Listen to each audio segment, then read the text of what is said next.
responsabilité que nous avons. La Bible dit qu'au milieu de vous, il n'y a pas beaucoup de gens qui enseignent, car ils seront jugés plus sévèrement.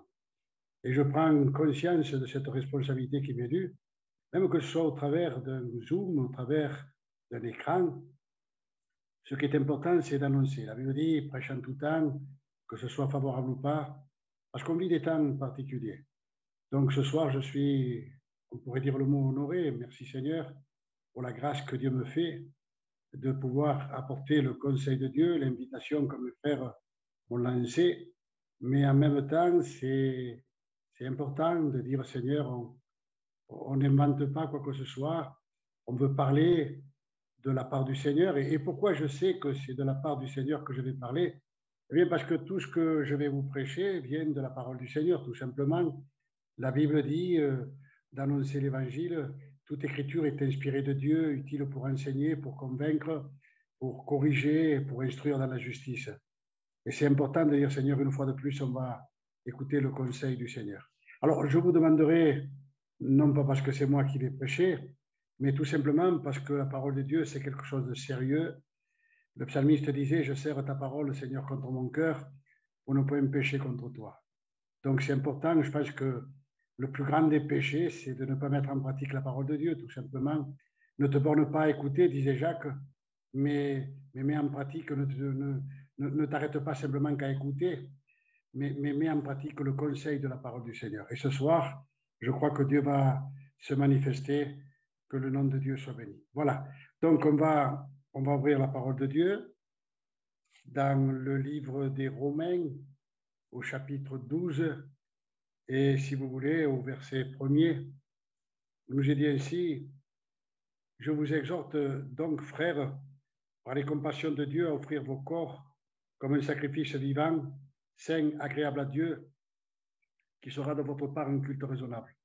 Ne vous conformez pas au siècle présent, mais soyez transformés par le renouvellement de l'intelligence, afin que vous discerniez quelle est la volonté de Dieu, ce qui est bon, agréable et parfait. Veo mi hermano chino, vous demanderez s'il te plaît de pouvoir présenter ces instants devant le Seigneur.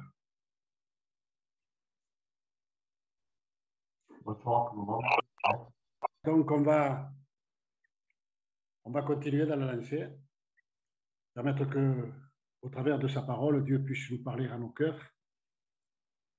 De la Bible dit, je vous exhorte, frères, par les compassions de Christ, à offrir vos corps comme un sacrifice vivant, saint et agréable, qui sera de votre part un culte raisonnable. Et vous savez, là, quelqu'un disait un jour, c'est bien que la vérité fait des brèches, mais le mensonge cause beaucoup de ruines. Alors, dire la vérité, est-ce que c'est une qualité? Est-ce que c'est un défaut pour plusieurs? Mais bon, on vit quand même des temps de séduction, des temps particuliers. Et la Bible dit que, parce que l'iniquité croîtra, c'est écrit dans Matthieu 24, eh bien l'amour du plus grand nombre se refroidira. Mais celui qui persévérera jusqu'à la fin sera sauvé. Paul disait, c'est un verset que je reprends souvent, Paul disait aux Corinthiens, je veux vous rappeler, frères, les évangiles que je vous ai annoncés, que vous avez reçus, dans lequel vous avez persévéré et par lequel vous êtes sauvés. Si du moins vous restez dans la norme que je vous ai prêchée, vous retenez ce que je vous ai dit depuis le début, autrement c'est en vain que vous aurez cru. Et c'est difficile, c'est dommage de croire un temps et de se dissiper plus tard, parce que la Bible dit, mieux vaut la fin d'une chose que son commencement. Donc Paul va écrire aux Romains et il va leur dire ces mots, je vous exhorte, frères. Donc il va s'adresser à des frères. Je ne sais pas si au milieu de nous, il y a beaucoup de gens, et je m'excuse d'employer ce mot, qu'on pourrait cataloguer d'inconvertis, qui ne sont pas convertis, qui ne sont pas encore chrétiens. En tout cas, cette même parole peut s'adresser à toi. En tout cas, quand Paul prêchait, quand Paul écrivait aux Romains, il va dire, je vous exhorte, frères. Il s'adresse à des frères, à des chrétiens certainement, à des personnes sauvées. Et ce soir, sans dénigrer qui que ce soit, eh bien, le Seigneur veut s'adresser à des personnes qui connaissent Dieu, des personnes qui sont nées de nouveau, tout en restant conscients que cette même parole peut faire de l'effet dans les cœurs de certaines gens. Je vous exhorte à offrir, frère, par les compassions de Dieu, à offrir vos corps comme un sacrifice vivant, saint et agréable. Et Dieu veut rappeler, au travers de sa parole, l'amour, la miséricorde que Dieu a pour chacun d'entre nous. Et il veut que nous lui soyons reconnaissants en mettant nos corps, nos vies à son service ou même à sa disposition. Tout ceci sera de votre part un culte raisonnable. Et Dieu nous a sauvés dans son amour. Et le culte que nous devons lui accorder, eh bien, c'est tout simplement un culte de reconnaissance et conforme à sa volonté. La Bible dit, et continue en parlant, et va dire ces mots, ne vous conformez pas au siècle présent. Ça veut dire ne vivez pas selon l'esprit du monde dans lequel nous vivons. Ne vous accoutumez pas aux choses de la terre. La Bible dit, celui qui se fait ami du monde se fait ennemi du Père. Et l'amour de Dieu n'est point à lui. Le monde passe, sa convoitise aussi, mais ma parole demeure éternellement. Donc, quel est le désir de Dieu? La Bible dit, Christ entrant dans le monde dit, tu n'as rien ni sacrifice ni holocauste. Il est question dans le livre de moi, envoie-moi, ô Dieu, pour faire ta volonté. Et quelle est la volonté de Dieu? On le sait, mis à part le fait que si Jésus-Christ est venu sur la terre, c'est pour sauver les hommes. Envoie-moi pour faire ta volonté. Et pour justement, quelle est la volonté de Dieu? La volonté de Dieu, c'est que tous les hommes soient sauvés. Oh, il y a un verset qu'on connaît tellement bien que des fois on le néglige. Dieu a tant aimé le monde qu'il a donné son Fils unique, afin que quiconque croise en lui ne périsse point, mais qu'il ait la vie éternelle. Et mis à part le fait qu'il veut nous sauver et veut sauver tous les hommes, malheureusement, ce ne sont pas tous les hommes qui seront sauvés à cause de leur indifférence, de leur négligence, de leur manque de foi et de leur manque d'acceptation. Mais à part le fait qu'il veut te sauver, qu'il t'a sauvé à toi aussi, et que le nom de Dieu soit béni, il veut aussi notre perfectionnement. Il veut notre édification. Il veut notre croissance. Et il veut notre sanctification.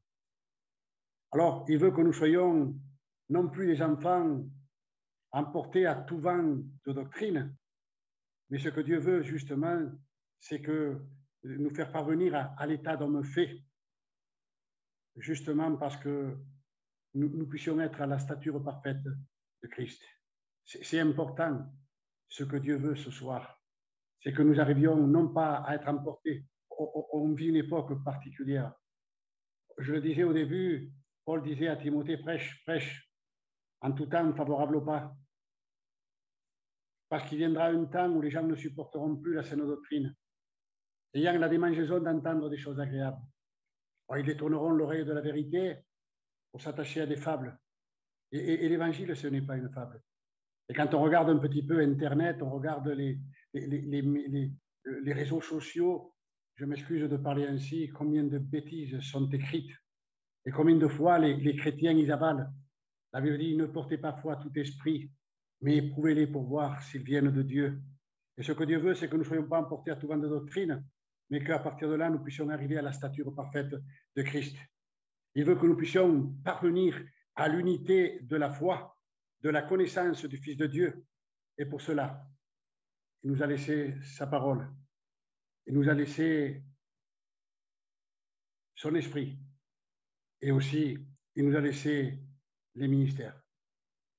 Christ a dit sur la croix, Père, tout est accompli. Tout est accompli. Et nous, on n'a plus qu'à marcher. La Bible dit que si nous sommes sauvés, c'est par grâce, par le moyen de la foi, non pas par nos œuvres, afin que personne ne se glorifie. Mais la Bible dit néanmoins, eh bien, que nous sommes l'ouvrage de Dieu, ayant été créés en Christ par de bonnes œuvres, afin que nous puissions les pratiquer. Donc Dieu a tout accompli, et ce que Dieu a accompli, nous voulons marcher dans cela, prospérer, grandir, avancer, avoir les yeux fixés sur Jésus-Christ, nous dépouillant du fardeau qui nous environne si facilement, ayant les yeux fixés sur le Christ, le chef et le consommateur de la foi. On le sait, on le rabâche, on le répète. L'apôtre Paul disait, je ne me lasse pas de vous écrire toujours les mêmes choses, car ceci est salutaire pour chacun d'entre vous. Vous savez, on entend tous les jours le même message. On entend toujours que Christ est mort sur la croix. On entend toujours que Christ est mort, ressuscité, selon les Écritures. Et malheureusement, des fois, on oublie tout ce que Dieu est en train de nous dire. Donc Jésus est mort, Jésus est ressuscité. Et quand il va ressusciter, il va donner rendez-vous à ses disciples sur une montagne de Galilée. Il va dire, je vous précède en Galilée. Et quand il va se trouver en Galilée, il va apparaître à ses disciples et il va leur dire ces mots. Tout pouvoir m'a été donné dans le ciel et sur la terre. Allez, faites des nations mes disciples. Baptisez-les au nom du Père, du Fils et du Saint-Esprit. Et enseignez-leur tout ce que je vous ai prescrit. Enseignez-leur tout ce que je vous ai enseigné, prescrit, béni soit le nom du Seigneur. Alors, on est conscient que c'est Dieu qui sauve. La parole et son esprit nous éclairent et nous révèlent le salut en Jésus-Christ. C'est une vérité. Ce n'est pas moi, ni les frères serviteurs de Dieu qui pouvons le sauver. Celui qui sauve, celui qui a dit, Père, tout est accompli, c'est bien le Christ. C'est Jésus qui sauve. Celui qui convainc, celui qui éclaire, celui qui révèle la grâce de Dieu dans nos cœurs, c'est bien Dieu au travers de sa parole. Béni soit le nom du Seigneur. Mais reconnaissons quelque chose. Et ça, on ne peut pas transiger, on ne peut pas aller d'une autre façon. Il faut reconnaître que l'œuvre de Dieu est entre les mains des hommes aujourd'hui. Ce sont les hommes à qui Jésus a dit, allez et faites des nations des disciples et enseignez-leur ce que je vous ai prescrit. Et c'est à Dieu, aux hommes, que Dieu a confié son œuvre. C'est un fait. Celui qui fait la réunion ce soir, c'est bien Elton. Celui qui prêche ce soir, c'est bien moi, au travers de sa parole, certes, au travers de son esprit. Alors, on vit une époque particulière. Les temps changent, le monde évolue, et avec lui, les idées changent, les mœurs changent, les pratiques ne sont plus les mêmes, les principes et le mode de vie évoluent et changent. Vous allez me dire, nous sommes au 3e millénaire, nous sommes au 21e siècle, en 2022, et peut-être que vous me direz, mais quoi de plus normal? Il faut bien s'adapter à notre temps. Moi, j'ai l'habitude de dire, moi aussi, je suis moderne, malgré que j'ai mon âge. J'ai une voiture avec la clim, j'ai un téléphone tactile, j'ai Internet à la maison, je suis moderne, il n'y a pas de problème, je suis mon temps. Il n'y a pas de raison. Pourquoi est-ce que je vais vivre au temps de la pierre? Mais ce qui est important à noter, c'est qu'aujourd'hui, et ça, on ne s'en rend pas toujours compte, c'est que nous sommes des chrétiens, nous sommes des personnes transformées, de nouvelles créations, pour que les choses anciennes, dire à la Bible, sont passées. Et ce qui nous intéresse aujourd'hui, avant toute chose, eh bien, c'est justement notre vie en Christ. Un homme s'approche un jour de Jésus et lui dit, Seigneur, quel est le premier ou quel est le plus grand de tous les commandements? Et le Christ de répondre et de dire, écoute Israël, tu aimeras ton Dieu de tout ton cœur, de toute ta force, de toute ta pensée, de ton être tout entier. Vous savez, quand c'est comme ça, c'est pas grand-chose. Donc, c'est important de le noter, de dire, Seigneur, ce que nous voulons et ce qui nous intéresse, en tout cas pour moi, c'est ma vie avec le Christ. Celui qui est en Christ, il est une nouvelle création. Les choses anciennes sont passées, toutes sont devenues nouvelles.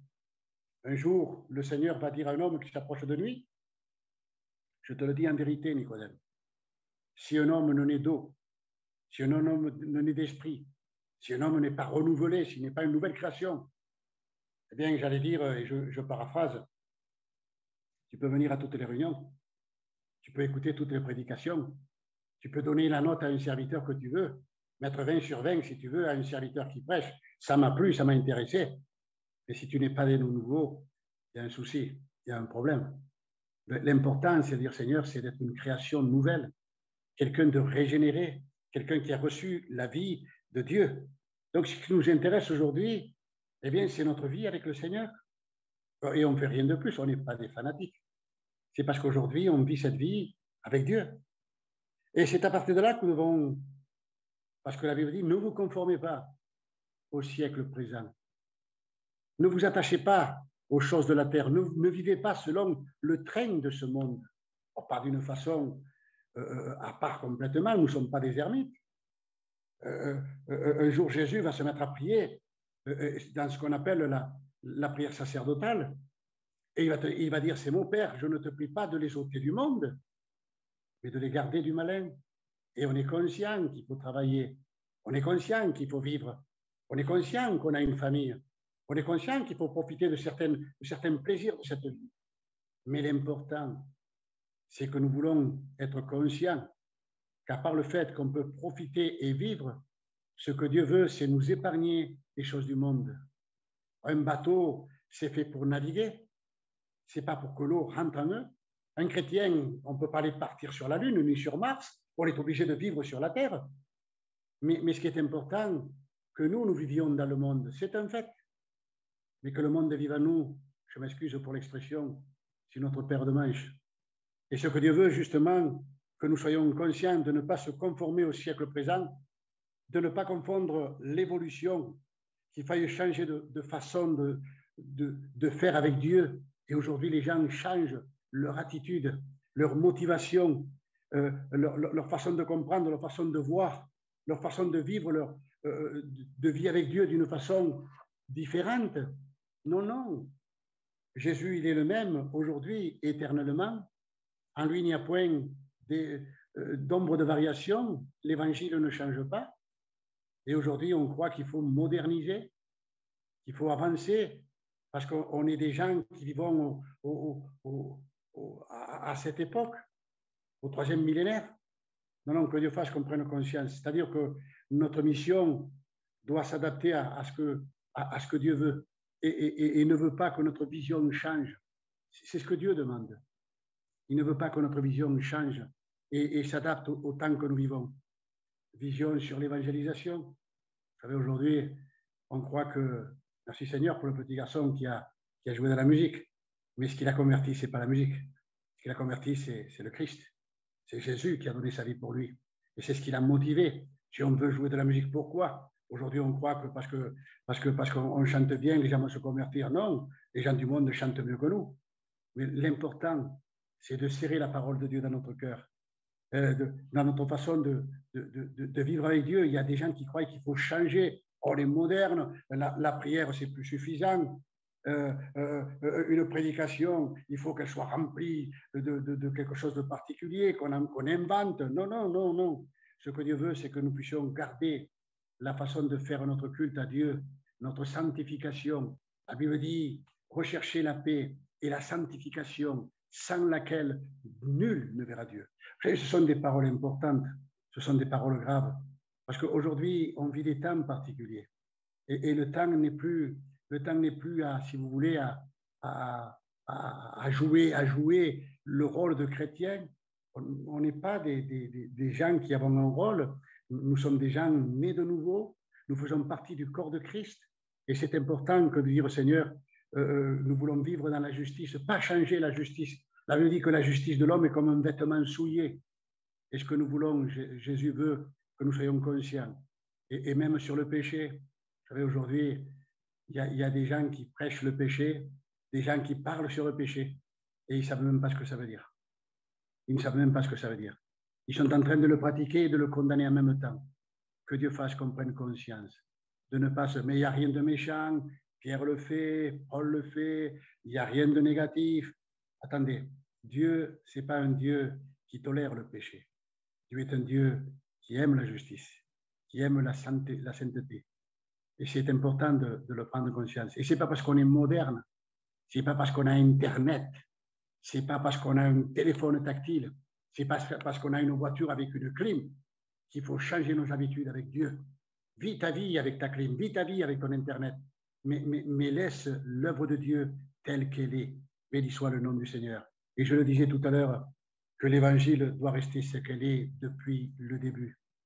Il est le même, dira l'auteur aux Hébreux, hier, aujourd'hui et pour l'éternité. En lui, il n'y a point d'ombre de variation. L'Évangile, on ne la change pas.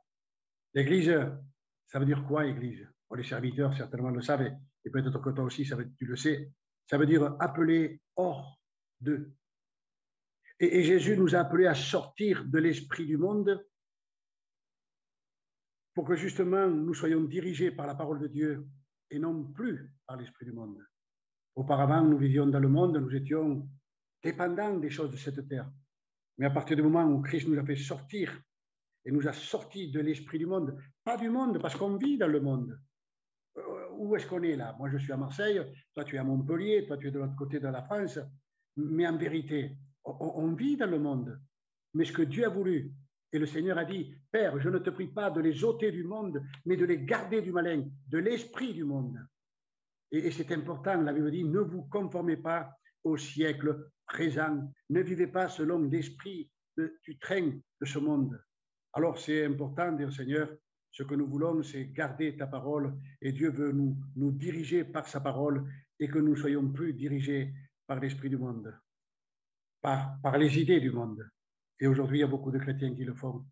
Par les coutumes du monde, par les règles du monde, par les modes du monde. La Bible dit, et c'est Paul qui le dit, je m'étonne de ce que vous vous éloignez si promptement de celui qui vous a appelé pour passer à un autre évangile. En vérité, ce n'est pas qu'il y a un autre évangile, mais il y a des gens qui vous troublent et qui veulent renverser, altérer l'évangile de Christ. Alors nous, ce qu'on veut, c'est rester peut-être archaïque, très ancien. Vous savez, le Seigneur ne change pas.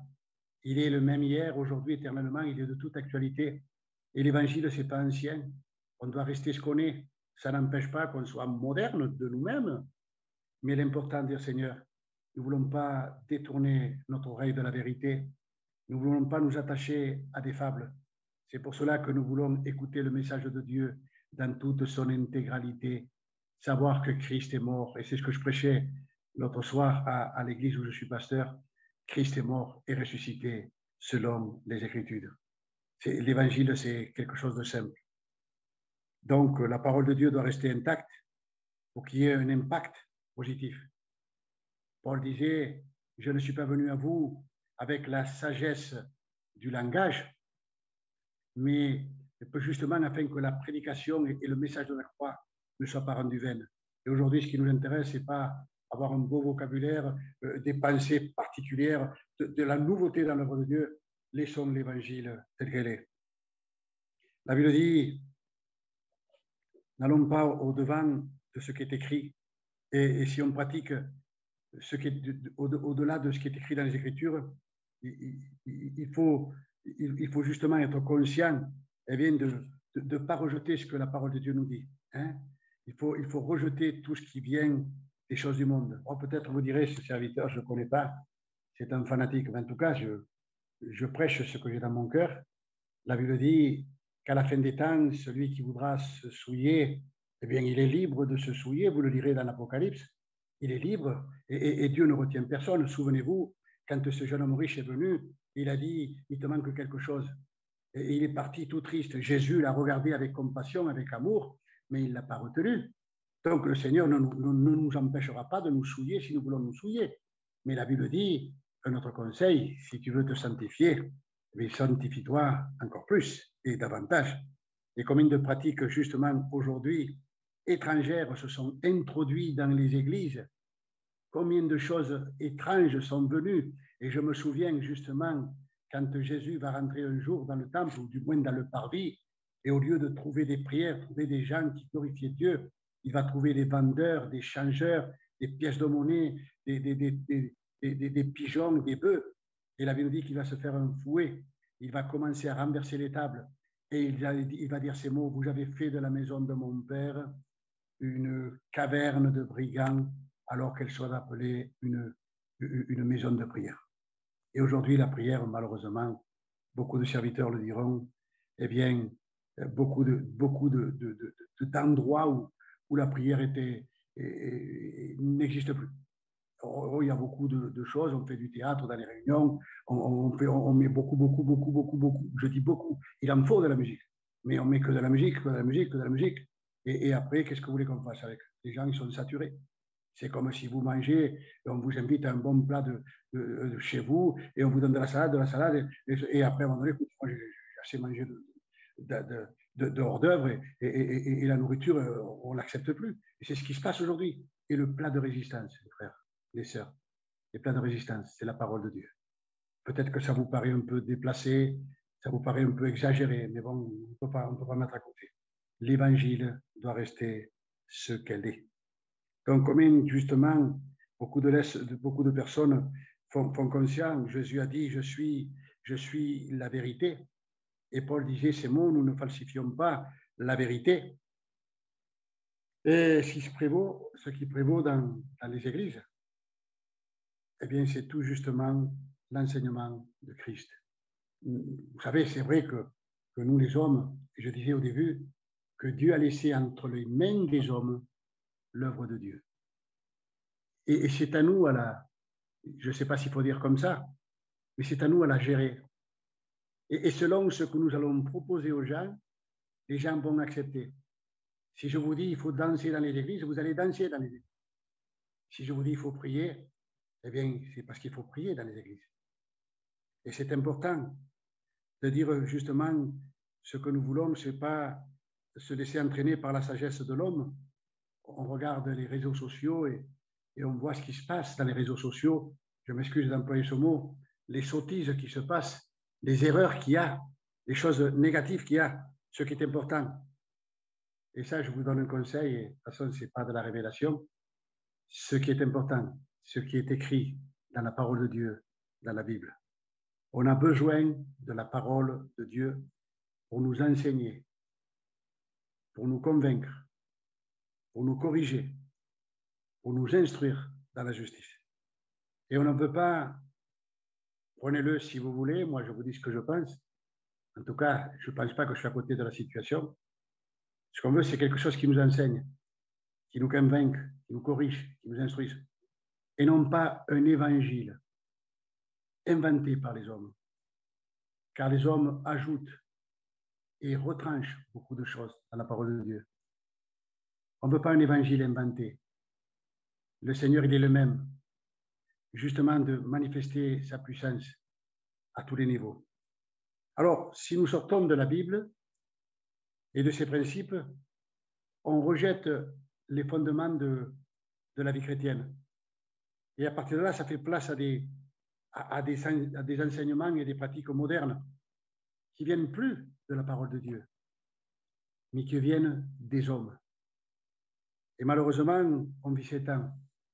Et je le disais à un certain moment, en vous parlant tout à l'heure, ne mettez pas foi à tout esprit, mais éprouvez-les pour voir s'ils viennent de Dieu. Alors, Jésus revient. Pourquoi est-ce que je sais que Jésus revient? Eh bien, tout simplement parce que Jésus l'a dit. Aujourd'hui, on fait peur aux gens sur les réseaux sociaux. Il y a la bête, il y a ceci, le 666. Nous, on n'attend ni la bête, ni le 666, ni la puce. Nous, ce qu'on attend, c'est Jésus. Et ce que sa bouche dit, son bras l'accomplit. Christ a dit, je m'en vais vous préparer une place. Ne soyez pas troublés. Croyez en Dieu, croyez en moi. Dans la maison de mon Père, il y a plusieurs demeures. Je m'en vais vous préparer une place. Et quand tout sera préparé, je reviendrai et je vous prendrai avec moi. Car là où je suis, je veux que vous aussi, vous y soyez. Le Seigneur a dit, voici, je reviens bientôt. Et vous savez, en attendant son retour, si les choses continuent dans ce sens, à l'état qu'on est en train de vivre, on a du souci à se faire pour les générations qui vont venir. Qu'est-ce que ça va être dans quelques décennies, l'œuvre de Dieu, hein? On risque de connaître un Jésus que les hommes ont inventé au lieu de connaître le Dieu de la Bible. Est-ce que Dieu, moi je ne pense pas que je suis un fanatique, je ne pense pas que je dis n'importe quoi. C'est le Dieu de la Bible qu'on doit connaître. Ce n'est pas le Dieu que moi je vous propose, ce n'est pas le Dieu que moi je crois qu'il est. C'est la parole de Dieu. Je disais au début, je crois que ce que je vais vous prêcher vient de Dieu, non pas parce que j'ai une révélation, non pas parce que j'ai dit Dieu m'a dit ou ceci, non, parce que tout simplement, tous les éléments, je les prends dans la parole de Dieu, et tout serviteur accompli prend les éléments de la parole de Dieu. Donc on a du souci à se faire. Demain, il risque d'y avoir dans nos églises, dans les églises, un évangile dans lequel il n'y a plus Dieu. Souvenez-vous de l'église de Laodicée. Laodicée, c'est Laodicée, la dernière église, hein, où il nous est dit qu'à un moment donné, eh bien, il va dire, voici, je me trouve à la porte. Apocalypse. Voici, je me trouve à la porte et je frappe. Vous savez, si quelqu'un frappe à ta porte, ça veut dire quoi? C'est qu'il est dehors. Et aujourd'hui, il y a beaucoup de gens, beaucoup d'églises qui ont mis dehors Jésus, tout simplement parce qu'ils ont proposé leur vision, parce qu'ils ont introduit le monde dans les églises. Que Dieu fasse, Seigneur, que nous puissions prendre conscience. Alors, ne vous conformez pas au siècle présent. Peut-être, je m'excuse, si je peux rester 5 petites minutes avec vous, je resterai, il n'y a pas de problème. Et si quelques paroles vous ont choqué, ce n'était pas dans mon intérêt, quoique, si ça vous a réveillé l'esprit, c'est encore mieux. Mais en tout cas, si je peux répondre à quelques questions avec vous, je le ferai. Ne vous gênez pas. Mais mon but à moi, c'est de dire, Seigneur, ce que je veux, si Dieu m'a proposé, m'a donné sa parole, c'est pour que je la prêche telle qu'elle doit être prêchée. Et c'est pas simplement, je n'ai pas le monopole de la parole. Tout serviteur doit prêcher la parole de Dieu telle qu'il a reçue dans son cœur. Je disais bien que c'est Dieu qui nous sauve, c'est sa parole qui nous éclaire, c'est son esprit qui nous révèle le salut et qui nous convainc de péché, de justice et de jugement. Mais le Seigneur a dit, allez de par le monde, faites des nations des disciples et enseignez-leur ce que je vous ai prescrit. C'est donc à nous que Dieu nous a donné justement l'enseignement pour le prêcher. Et selon que de la façon dont je le prêche, eh bien ainsi les gens vont le recevoir. Une belle voiture, sans nommer de nom, on la prend pour conduire nos enfants à l'école, pour conduire nos enfants en vacances, pour aller acheter, pour conduire notre compagne à droite et à gauche. Et c'est le but. Mais ce même véhicule, je peux le donner à quelqu'un, et au lieu de faire du bien, eh bien, il peut écraser tout le monde. C'est comme ça. Selon comment on se sert de la parole de Dieu, si on modernise l'évangile, eh bien, ça fera plus de mal que de bien. Alors, ne vous conformez pas au siècle présent. Offrez vos corps comme un sacrifice vivant, saint, agréable à Dieu, qui sera de votre part un culte raisonnable, et ne vous conformez pas au siècle présent. Ça veut dire par là, laissons l'évangile tel qu'il est. Ne modernisons pas l'évangile, même que des fois, oh, c'est lourd, c'est pesant. Souvenez-vous, à l'époque je crois que c'est de Élisée, où à un moment donné, il y avait une famine et un des fils des prophètes va sortir, parce qu'Élisée va dire ces mots, il va dire, fais cuire un potage dans la marmite ou dans le pot. Alors, un homme va sortir, voyant que la nourriture n'était pas assez copieuse, parce qu'il n'y avait pas assez de viande ni quoi que ce soit. Il va sortir dans les champs et il va apporter des champs, son tablier plein de coloquintes sauvages, empoisonnées. Il va les mettre dans la marmite. Et à partir de là, il nous est dit, eh bien, que les fils des prophètes vont commencer à manger. Oh, peut-être qu'au début, ils vont voir les couleurs, les coloquintes, ça ressemble à des courges. Ils vont voir les couleurs, ils vont dire, oh, mais c'est bien, ça change un peu. Ça change un peu, c'est pas comme d'habitude, c'est trop triste. Et à un moment donné, quand ils vont prendre cette nourriture, ils vont se rendre compte de l'amertume et du poison dans lequel il y avait dans cette nourriture. Et ils vont crier au prophète, ils vont dire, la mort est dans le pot, la mort est dans le pot. Et vous savez, le prophète Élisée, il ne va pas se compliquer, il va prendre simplement un peu de farine, symbole de la parole de Dieu. Là, on va apporter des choses du monde dans nos églises. Et si on revient à la parole de Dieu, eh bien, le monde disparaîtra complètement. Donc, s'il vous plaît, je ne sais pas l'effet que ça fait dans votre cœur. On m'a dit de prêcher, j'ai prêché. Voilà. Si vous l'avez mal pris, excusez-moi, mais en tout cas, ça ne changera pas ma vision et ma façon de parler. Que Dieu vous bénisse. Gloire à Dieu. Que Dieu soit béni, voilà. Et avant de continuer, j'aimerais demander à mon frère Chino, serviteur de